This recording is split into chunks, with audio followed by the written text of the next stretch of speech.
Assalamualaikum warahmatullahi wabarakatuh. Yang terhormat Bapak Muhammad Rosyada selaku dosen pembimbing mata kuliah pengantar manajemen dan bisnis dan teman-teman yang berbahagia. Di sini kami akan mempresentasikan makalah kami yang berjudul Manajemen Operasi dan Produktivitas dalam Organisasi. Sebelumnya saya akan memperkenalkan anggota kelompok kami terlebih dahulu. Yang pertama, Naila Abida dengan NIM 4121046 sebagai pemateri 3. Yang kedua, Dwi Mukti Rosalita dengan NIM 4121057 sebagai pemateri pertama dan Lailatul Hibah dengan NIM 4121073 sebagai pemateri 2. Assalamualaikum warahmatullahi wabarakatuh. Perkenalkan, nama saya Dwi Mukti Rosalita, NIM 4121057. Saya sebagai presentator pertama akan mempresentasikan makalah tentang manajemen operasi dan produktivitas dalam organisasi. Yang pertama yaitu tentang sejarah manajemen operasi. Dalam perjalanannya, manajemen operasi masih terbilang muda, namun sejarahnya dapat dikatakan unik, kaya, dan menarik. Eli Whitney 1800 dikenal sebagai orang pertama yang mempopulerkan komponen yang dapat dibongkar pasang. Hal itu didapat melalui standarisasi dan pengendalian mutu. Ia berhasil memenangkan kontrak pemerintah Amerika Serikat untuk 10.000 pucuk senjata yang dijual dengan harga tinggi karena senjata tersebut dibongkar pasang. Selanjutnya, Frederick W. Taylor 1881 dikenal sebagai Bapak Ilmu Manajemen, menyumbangkan seleksi karyawan, perencanaan dan penjadwalan, studi gerak, dan ergonomi bidang yang sangat populer pada masanya sampai sekarang. Hal itu merupakan suatu kontribusi terbesarnya melalui keyakinan bahwa manajemen bisa menjadi lebih kuat dan agresif dengan cara memperbaiki metode kerja. Tidak hanya itu, Taylor, Henny, Gen, Frank, dan Lillian Gilbert termasuk orang-orang pertama yang secara sistematis mencari cara terbaik untuk memproduksi. Sumbangan lain dari Taylor adalah manajemen harus bertanggung jawab dalam beberapa hal.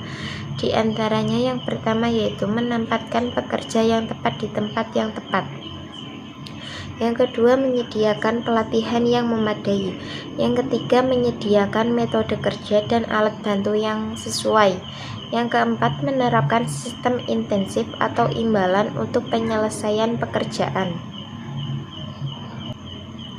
Walter Seward memadukan pengetahuan statistiknya dengan kebutuhan pengendalian mutu dan menemukan dasar-dasar perhitungan statistik serta pengambilan sampel untuk mengendalikan mutu. Pada perjalanannya, manajemen operasi akan terus berkembang dengan adanya sumbangan dari ilmu-ilmu lain termasuk teknik industri dan manajemen science, penemuan dalam ilmu pasti atau biologi, anatomi, kimia, fisika juga memberikan kontribusi terhadap kemajuan manajemen operasi, termasuk bahan perekat baru, proses kimiawi untuk papan sirkuit, sinar gamma diperlukan untuk mensterilkan produk makanan, dan meja yang terbuat dari timah diperlukan untuk membuat gelas kualitas tinggi. Selanjutnya, kontribusi terpenting bagi manajemen operasi datang dari ilmu informatika yang didefinisikan sebagai proses sistematis serta dapat dilakukan pada data untuk mendapatkan informasi.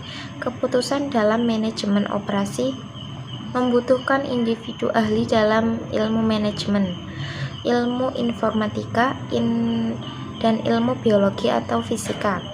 Pada kenyataannya dapat dilihat bahwa pada beragamnya cara dapat ditempuh seorang mahasiswa untuk mempersiapkan karir di bidang manajemen operasi. Oleh karena itu, terdapat beberapa peluang yang tersedia untuk manajer operasi. Di antaranya adalah 1. Manajer pabrik, 2. Direktur pembelian, 3. Konsultan perbaikan proses, 4. Manajer mutu, 5. Manajer dan perencana rantai pasokan, 6. Pembagian kerja atau division of labor, 7. pembakuan bagian. 8. Revolusi industri. Yang kedua adalah pengertian manajemen operasi. Manajemen berasal dari kata to manage yang artinya mengatur. Manajemen merupakan suatu proses untuk mewujudkan tujuan yang diinginkan. Manajemen adalah proses bekerja untuk mencapai tujuan yang telah ditetapkan sebelumnya secara efektif dan efisien dengan menggunakan orang-orang melalui perencanaan atau organizing, kepemimpinan atau leading, dan pengendalian atau controlling dengan memanfaatkan sumber daya yang tersedia. Dalam melaksanakan produksi suatu perusahaan, diperlukan manajemen yang berguna untuk menerapkan keputusan-keputusan dan upaya pengaturan dan pengoordinasian penggunaan sumber daya dari kegiatan produksi yang dikenal sebagai manajemen produksi atau manajemen operasi. Dengan demikian, manajemen operasi atau produksi merupakan serangkaian proses dalam menciptakan barang, jasa, atau kegiatan yang mengubah bentuk dengan menciptakan atau menambah manfaat suatu barang atau jasa yang akan digunakan untuk memenuhi kebutuhan manusia. Yang ketiga yaitu komponen-komponen pembentuk manajemen operasi. Komponen-komponen pembentuk manajemen operasi terdapat 4 komponen. Yang pertama yaitu aktivitas manajemen. Aktivitas manajemen adalah kegiatan merencanakan, mengorganisasikan, menggerakkan, dan mengendalikan, lebih tepat jika digunakan dalam konteks organisasi secara menyeluruh. Yang kedua yaitu konsep IPO atau konsep input process output. Input process output menjadi inti dari aktivitas manajemen. Input dapat berupa material, bahan baku, komponen, bahan bakar, uang, tenaga kerja, jam, orang, waktu, atau sumber daya lainnya. Proses dikatakan baik jika mampu memberi nilai tambah pada input yang diterima. Output merupakan nilai dari proses yang dicirikan dengan adanya nilai yang bertambah dari input yang diterima. Yang ketiga yaitu indikator proses. Indikator proses terdapat 4 komponen yaitu quality, cost, delivery atau responsive, dan safety. Quality adalah kualitas yang diterjemahkan sebagai upaya membuat produk dengan lebih baik dari kondisi sebelumnya atau lebih baik dalam pemenuhan spesifikasi. Cost ditujukan sebagai ukuran biaya yang dibutuhkan untuk melaksanakan suatu proses. Delivery atau responsif dimaksudkan sebagai kecepatan perusahaan mengantarkan barang dan jasa kepada pelanggan. Yang terakhir yaitu safety dimaksudkan untuk menyatakan tingkat keamanan dan keselamatan kerja bagi karyawan dan diperluas hingga keamanan dampak proses bagi lingkungan. Yang keempat dari komponen pembentuk manajemen operasi yaitu efisiensi dan efektivitas. Efisiensi adalah ukuran tingkat penggunaan sumber daya dalam suatu proses. Efisiensi merupakan suatu ukuran keberhasilan yang dinilai dari segi besarnya sumber biaya untuk mencapai hasil dari kegiatan yang dijadikan. Sedangkan efektivitas adalah ukuran tingkat pemenuhan output atau tujuan proses. Yang keempat yaitu karakteristik manajemen operasi. Menurut Julian Yamit, karakteristik manajemen operasi mempunyai 3 karakter. Yang pertama yaitu mempunyai tujuan menghasilkan barang dan jasa, yaitu sesuai dengan hal-hal yang telah direncanakan sebelum proses produksi dimulai. Yang kedua yaitu mempunyai kegiatan proses transformasi, yaitu memproduksi atau mengatur produksi barang dan jasa dalam jumlah, kualitas, harga, waktu, serta tempat tertentu sesuai dengan kebutuhan. Yang ketiga yaitu adanya mekanisme yang mengendalikan pengoperasian, yaitu menciptakan beberapa jenis nilai tambah sehingga keluarannya lebih berharga bagi konsumen daripada jumlah masukannya. Nama saya Lailatul Hibah, NIM 4121073. Saya akan melanjutkan presentasi pada materi sebelumnya.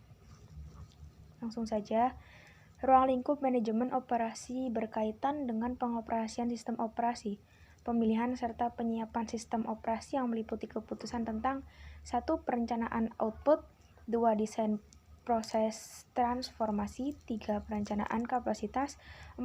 Perencanaan bangunan pabrik, 5. Perencanaan tata letak fasilitas, 6. Desain aliran kerja, 7. Manajemen persediaan, 8. Manajemen proyek, 9. Scheduling, 10.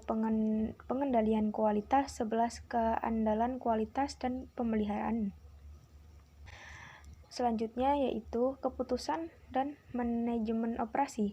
Yang pertama yaitu desain barang dan jasa. 2. Manajemen kualitas, 3. Desain proses dan kapasitas, 4. Strategi lokasi, 5. Strategi layout. Selanjutnya sumber daya manusia dan desain pekerjaan. Yang ketujuh, manajemen rantai pasokan, 8. Manajemen persediaan, 9. Penjadwalan, yang terakhir yaitu pemeliharaan.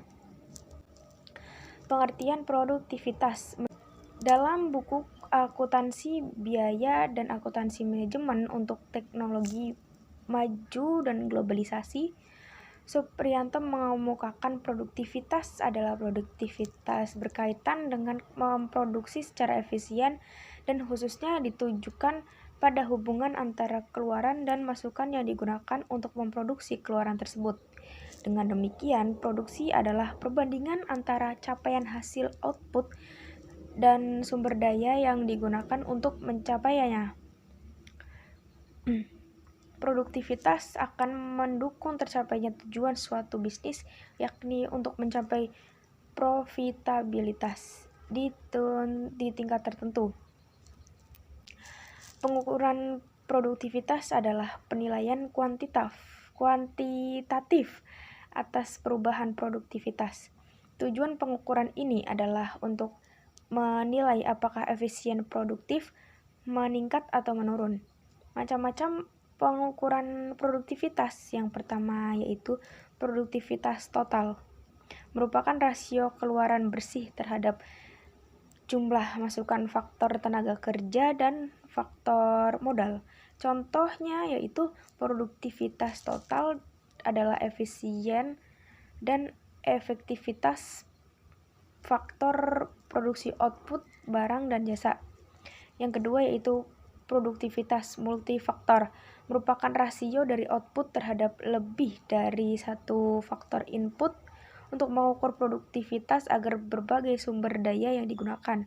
Contohnya, dari produktivitas multifaktor adalah adanya input dari tenaga kerja dan kapital yang dihitung secara bersamaan.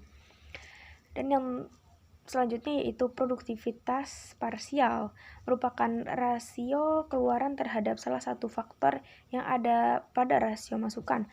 Mengukur produktivitas untuk masing-masing sumber daya. Contohnya dari produktivitas parsial adalah produktivitas tenaga kerja yang dihitung berdasarkan rasio keluaran terhadap masukan tenaga kerja. Produktivitas modal yang dihitung berdasarkan rasio keluaran terhadap masukan modal, dan produktivitas bahan yang dihitung berdasarkan rasio keluaran terhadap masukan bahan. Terima kasih. Selanjutnya saya persilahkan untuk presentator selanjutnya. 3. Sumber-sumber produktivitas. Sumber produktivitas adalah sebagai berikut. 1. Penggunaan pikiran. 2. Penggunaan tenaga jasmani. 3. Penggunaan waktu. 4. Penggunaan ruangan. 5. Penggunaan material atau bahan. 4. Unsur-unsur produktivitas. Yang pertama, efisiensi. Produktivitas sebagai rasio output atau input merupakan ukuran efisien pemakaian sumber daya atau input. Efisiensi merupakan suatu ukuran dalam membandingkan penggunaan masukan atau input yang direncanakan dengan penggunaan masukan yang sebenarnya terlaksana. Pengertian efisiensi berorientasi kepada masukan. 2. Efektivitas. Efektivitas merupakan suatu ukuran yang memberikan gambaran seberapa jauh target yang dapat tercapai baik secara kuantitas maupun waktu. Makin besar persentase target tercapai, makin tinggi tingkat efektivitasnya. 3. Kualitas. Secara umum, kualitas adalah ukuran yang menyatakan seberapa jauh pemenuhan persyaratan, spesifikasi, dan harapan konsumen. Kualitas merupakan salah satu ukuran produktivitas, meskipun kualitas sulit diukur secara matematis melalui rasio output atau input. Namun jelas bahwa kualitas input dan kualitas proses akan meningkatkan kualitas output. 5. Kriteria rasio produktivitas. Untuk mendapatkan rasio produktivitas yang baik, maka harus memenuhi kriteria sebagai berikut. 1. Validitas. Ukuran yang valid adalah ukuran yang dapat secara tepat menggambarkan perubahan dari input menjadi output dalam proses produksi yang sebenarnya. 2. Kelengkapan. Kelengkapan berkaitan dengan ketelitian seluruh output atau hasil yang didapat dari input atau sumber yang digunakan, dapat diukur dan termasuk di dalam rasio produktivitas tersebut. 3. Dapat dibandingkan. Produktivitas adalah ukuran relatif dengan mengukur kemudian membandingkan sekarang dengan kemarin, bulan ini dengan bulan kemarin, tahun ini dengan tahun kemarin. Pentingnya pengukuran produktivitas terletak pada kemampuannya untuk dapat diperbandingkan antara periode dengan periode sehingga dapat dilihat apakah sumber-sumber lebih efisien atau tidak dalam mencapai hasil. 4. Inclusiveness. Pengukuran produktivitas biasanya terpusat pada kegiatan produksi atau manufaktur dan juga hanya terbatas pada beberapa unsur di dalam kegiatan manufacturing. Oleh karena itu, pengukuran 6. Faktor-faktor yang memengaruhi produktivitas. 1. Faktor langsung, terdiri dari pengembangan teknologi, bahan baku, dan prestasi kerja pada pekerja sendiri. 2. Faktor tidak langsung atau faktor lingkungan, terdiri dari A. Faktor kemampuan kerja yang dipengaruhi oleh keterampilan dan pengetahuan pekerja. B. Faktor motivasi, memberi pengaruh langsung pada prestasi kerja pekerja. C. Kondisi sosial pekerja, mendapatkan pengaruh dari keadaan organisasi baik yang formal maupun informal. D. Organisasi formal yang memengaruhi kondisi sosial pekerja, dapat berasal dari kondisi struktur organisasinya, iklim kepemimpinannya, efisiensi organisasi, kebijakan personalia, tingkat upah, evaluasi jabatan, penilaian prestasi, latihan, dan sistem komunikasi dalam organisasi. E. Organisasi informal, peranannya akan dipengaruhi oleh tujuan, keterikatan anggotanya, dan ukuran organisasi informasi tersebut.